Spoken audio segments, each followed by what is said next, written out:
Le rapport final, oui, le rapport des assises nationales sera remis aux autorités de la transition ce mercredi dans les conditions normales. Oui, Babila, quelles sont vos attentes au terme de ce rapport, de ces consultations, de ces assises?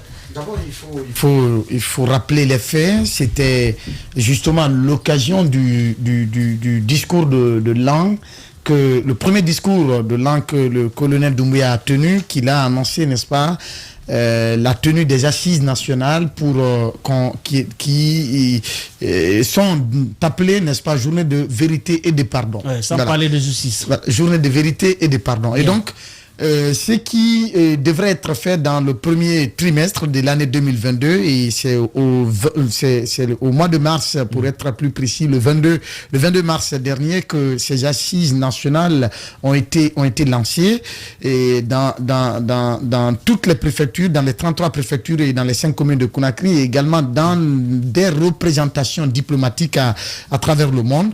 Eh bien, pour écouter, n'est-ce pas, des citoyens qui ont été ou qui ont été en tout cas victimes d'injustice, de violence, de quelque nature que ce soit, pour, n'est-ce pas, capitaliser toutes ces données afin de voir comment amener les Guinéens à se pardonner et à se réconcilier davantage. Et donc c'est dans cette optique que les journées les assises nationales ont été lancées le 22 mars pour s'achever le 29 avril. Et le 30 qui a suivi, donc il y a eu la remise du rapport provisoire qui a été faite par les co-présidents, Monseigneur Vincent Koulibaly et l'imam Elhaj Mamadou Saliou Kamara.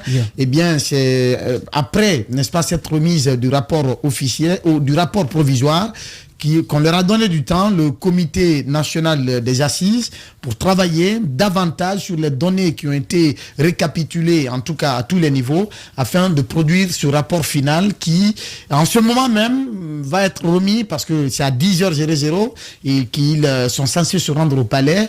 Et je crois qu'il y a 4 heures d'événement, peut-être, si vraiment mes informations sont bonnes, et pour parler, n'est-ce pas, de cette actualité. L'autre fait, peut-être que les gens ne savent pas trop de la chose, on ne sait pas combien ces assises ont coûté à l'État guinéen, bien que au cours du déroulement, ça a été boycotté par certaines entités, notamment des formations politiques qui ont appelé les organisations de défense des droits de l'homme, voilà, qui par endroit ont appelé, n'est-ce pas, des citoyens à ne pas participer. Donc ça a été en partie boycotté. Alors, on nous apprend également que ces assises auraient coûté, n'est-ce pas, près de 30 milliards, pour être précis, quelque chose de 29 milliards de francs guinéens, selon nos informations. Et donc, moi, la question qu'on se pose, comme tu l'as dit, cette question, à quoi faut-il s'attendre de ce rapport? C'est la grosse question aujourd'hui qu'on se pose quand on sait que les consultations nationales qui ont été lancées dans un premier temps au Palais du Peuple, on ne sait pas jusqu'ici quels ont été les tenants et aboutissants de ces consultations. Et après, il y a eu cette sortie des conseillers du CNT pour aller un peu partout à l'intérieur du pays. Et après, on nous a servi... Ça aussi, il n'y a pas de rapport. Le rapport, le seul élément peut-être qu'on peut retenir de ce rapport, c'est quand on nous a dit que la majorité des Guinéens demandent une transition de 2 à 5 ans. De 2 à 5 ans. Selon le CNT. Selon le CNT, c'est cet élément d'information, en tout cas, que nous tenons de la tournée de cette promenade, n'est-ce pas, des conseillers un peu partout à travers le pays. Aujourd'hui, j'espère, avec ces présidents qui sont devant, ces personnalités, ces autorités religieuses qui sont devant, que nous allons pouvoir, n'est-ce pas, se doter de quelque chose afin de permettre à notre pays vraiment de guérir les plaies, les blessures du passé. Sauf que très malheureusement, j'en doute, parce que tout simplement, au moment où ces assises se passaient, pour guérir les blessures du passé, au même moment, on faisait du mal à d'autres citoyens par, n'est-ce pas, le déguerpissement, un peu partout. Et donc, aujourd'hui, c'est une situation. Au même moment également, il y a d'autres qui veulent en parler. Il y a eu beaucoup d'autres faits. Espérons quand même qu'on saura vraiment se remettre sur cette voie d'entente pour le bien de notre pays. Il y a eu beaucoup de torts que des Guinéens ont subis dans ce pays. la chance dans ce pays, ou ce qu'on peut appeler chance dans ce pays, c'est que les violences ou les blessures qu'on a ne viennent pas des citoyens contre les citoyens. Ce sont des violences d'État. Ouais. Donc aujourd'hui, il faudrait bien que les Guinéens sortent de la plainte.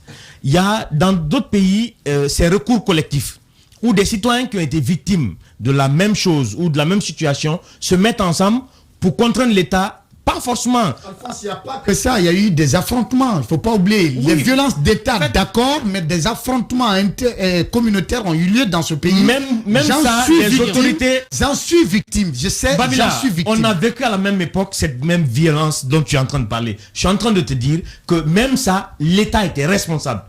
Et quand l'État est défaillant, ces gens qui ont été victimes de ça peuvent se mettre en collectif pour poursuivre l'État.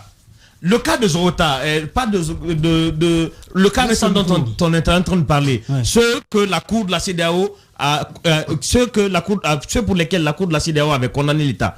Donc aujourd'hui, il faudrait que des Guinéens qui ont été victimes de l'État pensent dès maintenant là à se mettre en collectif pour porter plainte contre l'État. Pas pour qu'on mette l'État en prison, non, l'État c'est pas une personne physique, mais pour que l'État reconnaisse sa responsabilité, que l'État repare les torts causés aux gens. On ne peut pas ramener une vie. Mais quand l'État reconnaît son tort et quand l'État propose des réparations aux familles, c'est apaisant. Parce que les rapports qu'on est en train de déposer, je vous rassure que ce qui va ressortir, c'est ce que les Guinéens ont vécu. Mais la conclusion va être quoi? Ou la suite va être quoi? Est-ce qu'il y aura des procès organisés pour permettre à ces gens-là de faire la paix avec eux-mêmes? C'est surtout ça, vers ça il faut aller. On ne parle pas de justice, on parle de vérité, de pardon. Non, et à la suite, donc il n'y aura pas de procès. Surtout qu'il y a un autre rapport, le rapport de la commission provisoire de la réconciliation. On aura le rapport. Donc, c'est ce que je suis en train de dire. Ouais. En fait, aujourd'hui, au-delà de ce qui est en train de faire, comme on n'a pas parlé de justice, bien que des gens ont évoqué la justice dans le rapport, il faudrait que des Guinéens se mettent en collectif pour porter plainte contre l'État afin d'être réparés. Parce qu'il y a eu trop de dommages causés à des citoyens. Il y a trop eu de violence dans ce pays, et souvent des violences d'État. Oui, Félix, rapidement. Non, quand j'aimerais, sincèrement, hein, c'est un souhait peut-être qu'à l'issue de ce rapport, que ce qui sera mentionné, par exemple, s'il y a eu des victimes, qu'on les dédommage, et que s'il doit y avoir justice, par exemple, contrairement à ce que les autres pensent, qu'il y ait sincèrement justice. Parce que ce qui va se passer, au cas où, par exemple, parce qu'on parle de vérité et pardon, est-ce qu'il peut y avoir un pardon sans justice? D'ailleurs, comment pourrait-on pardonner si on ne sait même pas qui nous a causé tort?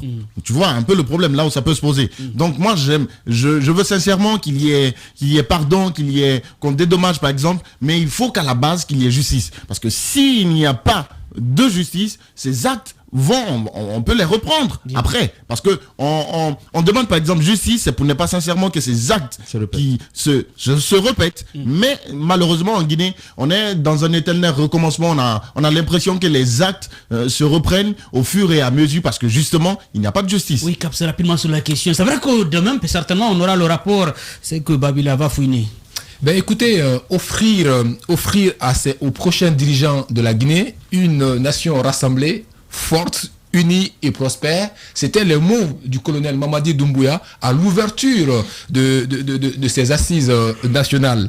Et moi, j'ai envie justement d'interroger tout ce qu'il a partagé ce jour. Est-ce qu'au regard de ce qui se passe aujourd'hui dans le pays, est-ce qu'on va vers ça? Est-ce qu'on veut mettre les gens, on veut réconcilier les gens en continuant à nouveau à créer du tort à d'autres personnes à travers de l'injustice? Est-ce que comme ça, on peut avoir une nation réconciliée? Est-ce que comme ça, il peut unir les Guinéens pour permettre aux prochains dirigeants du pays de trouver une nation unie, forte et rassemblée? Et ça, c'est quelque chose de compliqué. C'est le premier point que je relève. Et c'est d'ailleurs pourquoi ça m'amène vers ce deuxième point où je me pose la question de savoir qu'est-ce qui sera dans le discours du colonel Mamadi Doumbouya aujourd'hui. Qu'est-ce qu'il va nous dire? Parce qu'il va s'adresser à la nation. Qu'est-ce que son premier ministre, qui est garant du dialogue, va nous dire quand on sait déjà que même ce dialogue-là est en train de mal commencer? Vous savez, il ne faut pas qu'on oublie les choses. Il faut le dire. C'est quelque chose qui, depuis le départ, a été biaisé, a été raté au travers de son impréparation et de l'amateurisme peut-être par lequel on a voulu faire les choses. Ça a caractérisé ce qui a fait que ça a boudé. On a vu que ce n'est qu'à la dernière minute, à l'arrivée de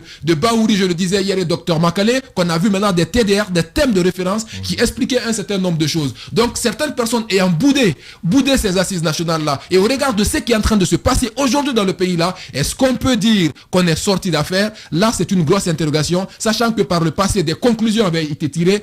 Où est-ce qu'on sera par rapport à ces conclusions-là? Parce que s'il faut les respecter, il faut déjà s'inscrire dans la logique d'éviter ce qu'on a connu au travers des dernières manifestations. Encore une fois, tirons profit des erreurs du passé. Bien.